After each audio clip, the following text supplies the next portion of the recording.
Shahin was a senior Sasanian general during the reign of Khosrau II.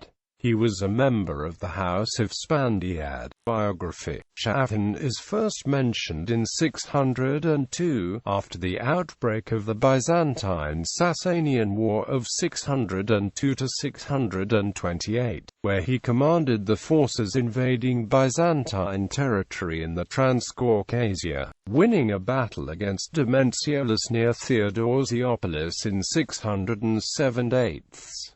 Following the expulsion of Roman forces from that region, in 611 Shahin led an advance into Anatolia, capturing Caesarea. There, Phocas' son-in-law Priscus started a year-long siege to trap them inside the city. However, Shahin's troops escaped Priscus's blockade and burned Caesarea, much to Heraclius's displeasure. In 613 the Roman offensive pressed on into Syria, but the combined Persian armies under Shahin and Shahrbaraz crushingly defeated Heraclius near Antioch. After this victory the Persians looted the city, slew the Patriarch of Antioch and deported many citizens. Roman forces lost again while attempting to defend the area just to the north of Antioch at the Cilician Gates. Despite some initial success, the Persians then captured Tarsus and the Cilician plain. This defeat cut the Byzantine Empire in half, severing Constantinople and Anatolia's land link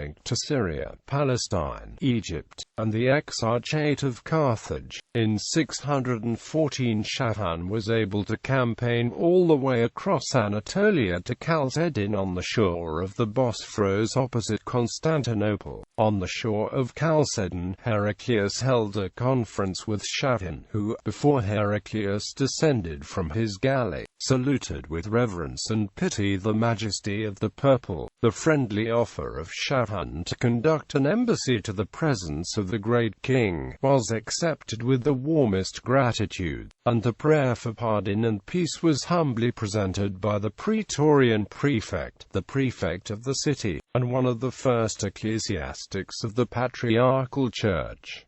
But the lieutenant of Chosroes had fatally mistaken the intentions of his master. According to the history of the Patriarch Nicephorus, Shahin, for his presumption, was flayed alive and his skin was used to make a bag. However, this is inconsistent with the account of Theophanes the Confessor, who claims that Shahin fought against Byzantine forces in the following years. Despite overwhelming Persian successes spanning almost 2 decades of war, from 622 Heraclius led a fresh counter-offensive in the Transcaucasus which brought about a remarkable revival of Byzantine fortunes. By 624, Heraclius wintered in Caucasian Albania, gathering forces for the next year. Khosrau was not content to let Heraclius quietly rest in Albania. He sent 3 armies, commanded by Shahin, Shahrbaraz, and Shriplachan, to try to trap and destroy Heraclius's forces. Shriplachan retook lands up as far as Sinic, aiming to capture the mountain passes. Shahrbaraz was sent to block Heraclius's retreat through Caucasian Iberia, and Shahin was sent to block the Bitlis Pass.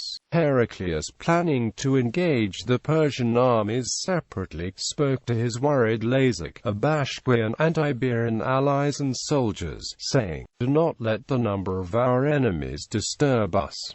For, God willing, one will pursue 10,000. 2 soldiers who feigned desertion were sent to Shahrbaraz, claiming that the Byzantines were fleeing before Shahin. Due to a jealousy between the Persian commanders, Shahrbaraz hurried with his army to take part in the glory of the victory. Heraclius met them at Tigranakert and routed the forces of Shriplachan and Shahin one after the other. Shahin lost his baggage train, and Shriplachan was killed, though he reappears later. After this victory, Heraclius crossed the Araxes and camped in the plains on the other side. Shahin, with the remnants of both his and Shraplakin's armies, joined Shah Beraz in the pursuit of Heraclius, but marshes slowed them down. At Ailiavit, Shah Beraz split his forces, sending some 6,000 troops to ambush Heraclius while the remainder of the troops stayed at Ailiavit. Heraclius instead launched a surprise night attack on the Persian main camp in February 625, destroying it. Shah Beraz only barely escaped, naked and alone, having lost his harem, baggage, and men. Death. Shahin then regrouped with Shah Beraz, shadowing Heraclius through Armenia in an inconclusive campaign for the remainder of that year. In 626, Khosrau ordered an exceptional levy of troops from across his empire to revive the faltering war effort. Shahin was put in charge of these new recruits, together with a large number of veterans, and sent against Heraclius, but was heavily defeated by the emperor's brother Theodore. The dejected Shahin fell ill, and Khosrau, enraged at Shahin's failure, mistreated the general's corpse, which had been sent to him preserved in salt.